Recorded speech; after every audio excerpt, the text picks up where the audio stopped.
Alright, so the plan for this video is to prove the correctness of the divide and conquer closest pair algorithm that we discussed in the previous video. So just to refresh your memory, how does the outer algorithm work? Well, we're given endpoints in the plane. We begin by sorting them, first by x-coordinate and then by y-coordinate. That takes n log n time. Then we enter the main recursive divide and conquer part of the algorithm. So what do? We divide the point set into the left half and into the right half, capital Q and capital R. Then we conquer. We recursively compute the closest pair in the left half of the point set Q. We recursively compute the closest pair in the right half of the point set R. There's a lucky case where the closest pair in the entire point set lies either all on the left or all on the right. In that case, the closest pair is handed to us on a silver platter by one of the two recursive calls. But there remains the unlucky case where the closest pair is actually split with 1 point on the left and 1 point on the right. So to get our n log n running time bound, analogous to merge sort in our inversion counting, we need to have a linear time implementation of a subroutine which computes the closest pair of points, which is split, one on the left or one on the right. Well, actually, we don't need to do quite that. We need to do something only a little bit weaker. We need a linear time algorithm which, whenever the closest pair in the whole point set is in fact split, then computes that split pair in linear time. So let me now remind you how that subroutine works. So it has two basic steps. So first there's a filtering step. So it looks at, first of all, a vertical strip roughly down the middle of the point set, and it looks at only at points which fall into that vertical strip. That was a subset of the points that we called S sub y, because we keep track of them sorted by y-coordinate.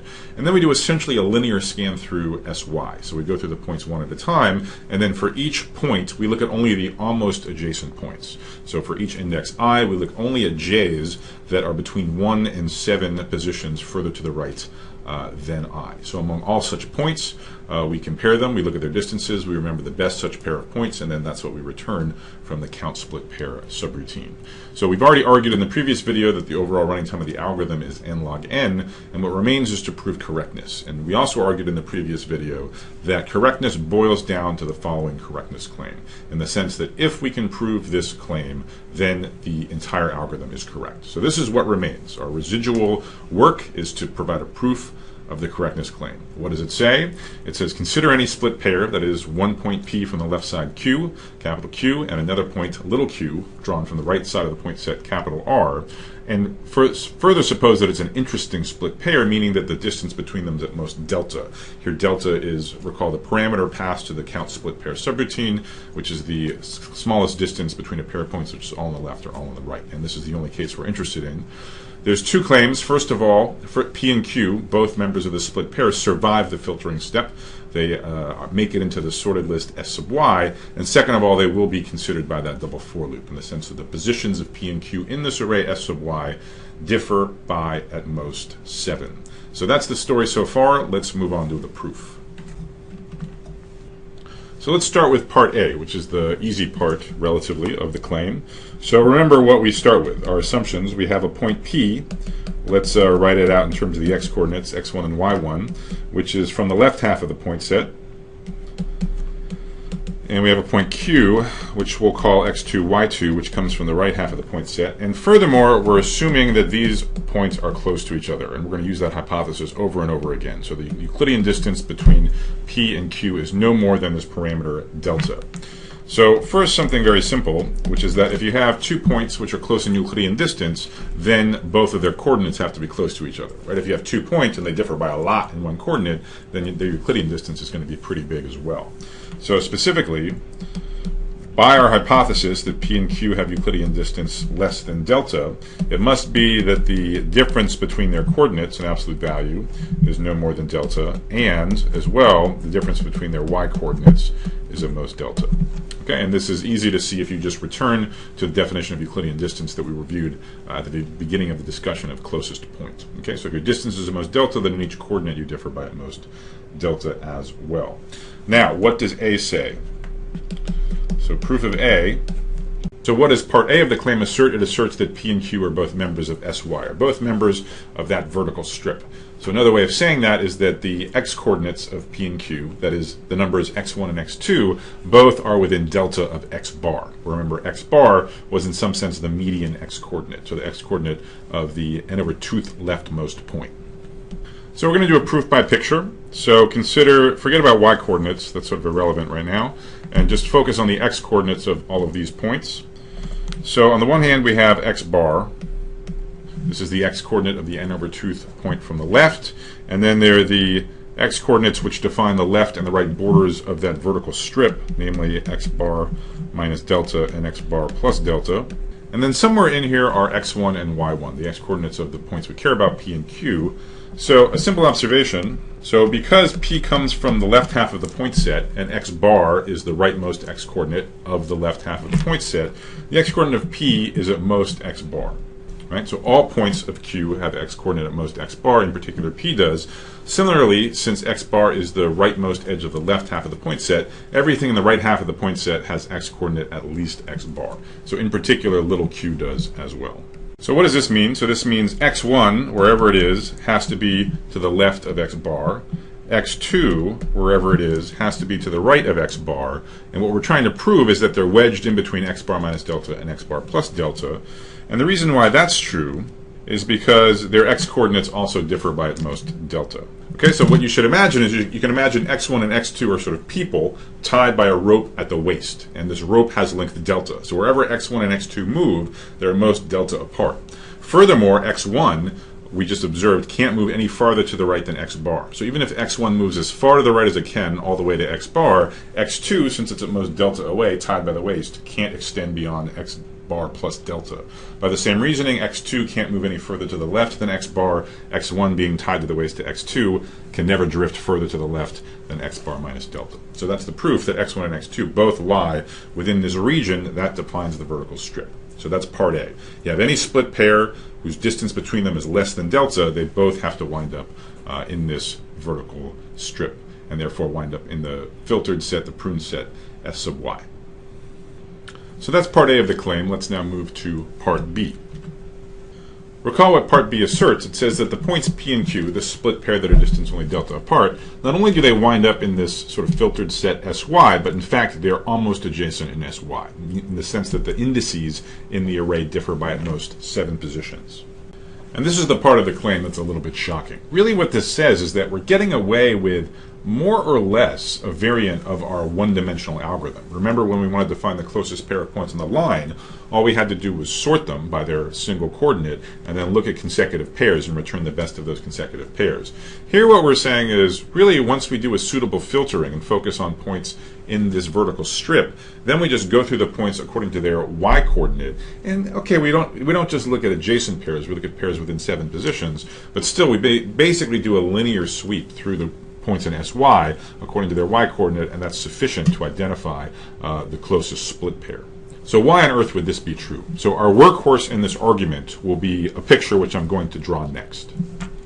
So I'm going to draw 8 boxes which have height and width delta over 2. So here delta is the same parameter that's passed to the closest split pair subroutine, and it's also the same delta which we're assuming P and Q are closer to each other than. Right? So remember that's one of our hypotheses in this claim. The distance between P and Q is strictly less than delta.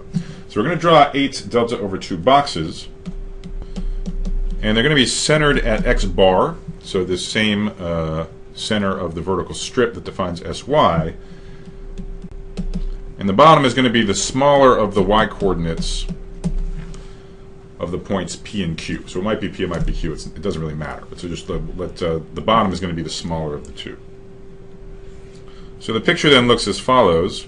So the center of these collections of 8 boxes is x bar, the bottom is the minimum of y1, y2. We're going to have 2 rows and 4 columns. And needless to say, we're drawing this picture just for the sake of this correctness proof. Right? This picture is just a thought experiment in our head. We're just trying to understand why the algorithm works. The algorithm, of course, does not draw these boxes. The subroutine, the closest split pair subroutine, is just that pseudocode we saw in the previous video. This is just to reason about the behavior of that subroutine. Now, looking ahead, I'll make this precise in 2 lemmas that are about to come up. What's going to be true is the following. So either P or Q is on this bottom line, right? So we define the bottom to be the lower y-coordinate of the 2. So maybe, for example, Q is the one that has the smaller y-coordinate, in which case it's going to be somewhere, say, down here. P, remember, is from the left half of the point set, so P is maybe going to be here or something. And we're going to argue that both P and Q have to be in these boxes. Moreover, we're going to argue that these boxes are sparsely populated. Every one contains either 0 or 1 point of the array S sub y. So what we're going to see is that there's at most 8 points in this picture, 2 of which are P and Q, and therefore if you look at these points sorted by y-coordinate, it has to be that they're within 7 of each other. The difference of indices is no more than 7. So we're going to make those two statements precise one at a time via the following two lemmas. Let's start with lemma 1. Lemma 1 is the easy one, and it states that all of the points of S sub y, which show up in between the y-coordinates of the points we care about, P and Q, have to appear in this picture. They have to lie in one of these 8 boxes. So we're going to argue this in 2 steps. First, we're going to argue that all such points have to have y-coordinates within the relevant range of this picture between the minimum of y1 and y2 and delta more than that. And secondly, that they have to have x-coordinates in the range of this picture, namely between x bar minus delta and x bar plus delta. So let's start with y-coordinates. So again, remember this key hypothesis we have. Okay, we're dealing with a split pair PQ that are close to each other. The distance between x and y is strictly less than delta. So the very first thing we did at the beginning of this proof is we said, well, if their Euclidean distance is less than delta, then they have to differ by at most delta in both of their coordinates, and in particular in their y-coordinate. Now remember, whichever is the lower of P and Q, whichever one has a smaller y-coordinate, is precisely at the bottom of this diagram. So for example, if Q is the one with a smaller y-coordinate, it might be on the black line right here. So that means in particular, x has y-coordinate no more than the top part of this diagram, no more than delta bigger than q, and of course all points with y-coordinates in between them are equally well wedged into this picture. So that's why all points of sy with y-coordinate between those of p and q have to be in the range of this picture, between the minimum of the 2 y-coordinates and delta more than that. Now what about horizontally? What about the x-coordinates? Well, this just follows from the definition of S sub y. So remember, S sub y are the points that fall into this vertical strip. How did we define the vertical strip? Well, it had center x bar, and then we fattened it by delta on both sides. So just by definition, if you're in sy, you got to have x coordinates in the range of this picture. X delta plus minus, x bar plus minus delta. So that completes the proof of the lemma. So this is just a lemma, so I'll use a lowercase QED. Remember, this is just a step toward proving the overall correctness claim. But this is a good step. And again, the way to think about this is it says we draw these boxes. We know either P or Q is at the bottom. The other one is going to be on the other side of the black line x bar, but will be in some other box. So perhaps maybe P is here. And the lemma is saying that all the relevant points of sy have to be somewhere in this picture. Now remember, in our double for loop, we only search 7 positions away. So the concern is that this is a sort of super highly populated collection of 8 boxes. That's the concern, but that's not going to be the case. And that's exactly what lemma 2 is going to say. Not only do the points between P and Q and y coordinates show up in this diagram, but there have to be very few. In particular, every box has to be sparse with population either 0 or 1. So let's move on to lemma 2. So formally the claim is we have at most 1 point of the point set in each of these 8 boxes.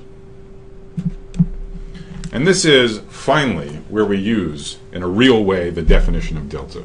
This is where we finally get the payoff from our realization long ago that when defining the closest split pair subroutine, we only really need to be correct in the unlucky case, in the case we're not handed the right answer by one of our recursive calls. We're finally going to use that fact in a fundamental way.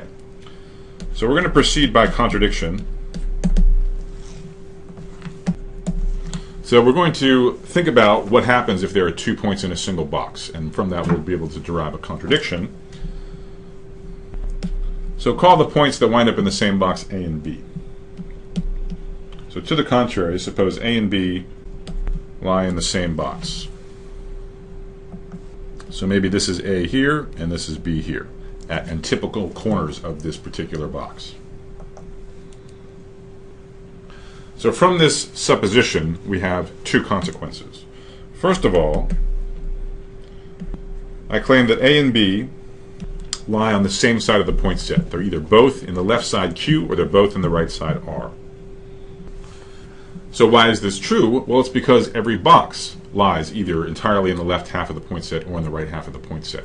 Recall how we define x bar. X bar is the x-coordinate of the rightmost point amongst the left half of the point set, capital Q. So therefore, points with x-coordinate at most x bar have to lie inside the left half Q. points with x coordinates at least x bar have to lie inside the right half of the point set, capital R. So that would be like in this example, A and B both lie in a box which is to the right of x bar, so they both have to come from the right half of the point set, capital R. This is one place we're using that there's no ties in x coordinate, so if there's a point with x coordinate x bar, we can count it as part of the left half. So every box, by virtue of being either to the left of x bar or to the right of x bar, can only contain points from a common half of the point set. So that's the first consequence of assuming that you have 2 points in the same box. The second consequence is, because the boxes are small, the points got to be close. So if A and B cohabitate a box, how far could they be from each other? Well, the farthest they could be is like I've drawn in the picture with the points A and B, where they're at opposite corners of a common box, and then you bust out Pythagorean's theorem, and what do you get? You get that the distance between them is delta over 2, the side of the box, times root 2. And what's relevant for us is this is strictly less than delta. Okay? But now, here's where we use, finally, the definition of delta. Consequences 1 and 2 in tandem contradict how we define delta. Remember what delta is? It's as close as a pair of points can get if they both lie on the left side of the point set or if they both lie on the right side of the point set. That is how we defined it. As small as a pair of points on a common half can get to each other. But what have we just done? We've exhibited a pair A and B that lie on the same half of the point set and are strictly closer than delta. So that contradicts the definition of delta. So that completes the proof of lemma 2. Let me just make sure we're all clear on why, having proved lemma 1 and lemma 2, we're done with the proof of part B of the claim, and therefore the entire claim, because we already proved part 1 now a long time ago. So let's interpret the two lemmas in the context of our picture that we've had all throughout in terms of the 8 boxes of side length delta over 2 by delta over 2. So again, whichever is the lower of P and Q, and again, let's just, for the sake of concreteness, say it's Q, is at the bottom of the picture. The other point is on the other half of the line x bar and is in one of the other boxes. So for example, maybe P is right here. So lemma 1 says that every relevant point, every point that survives the filtering and makes it into SY by virtue of being in the vertical strip, has to be in one of these boxes, okay, if it has Y coordinate in between P and Q. Lemma 2 says that you can only have 1 point in each of these boxes from the point set. So that's going to be at most 8 total. So combining them, lemmas 1 and 2 imply that there are at most 8 points in this picture. And that includes P and Q, because they also occupy 2 of the 8 boxes. So in the worst case, if this is as densely populated as could possibly be, given lemmas 1 and 2, every other box might have a point, and perhaps every one of those points has Y coordinate between P and Q. But this is as bad as it gets. Any point of the strip with Y coordinate between P and Q occupies a box, so at most there are these 6 wedged in between them. What does this mean? This means if from Q you look 7 positions ahead in the array, you are guaranteed to find this point P. So a split pair with distance less than delta is guaranteed to be identified by our double for loop. Looking 7 positions ahead in the sorted array SY is sufficient to identify, to look at every conceivably interesting split pair. So that completes the assertion B of the correctness claim, and we're done. That establishes that this supremely clever divide and conquer algorithm is indeed a correct O of n log n algorithm that computes the closest pair of a set of n points in the plane.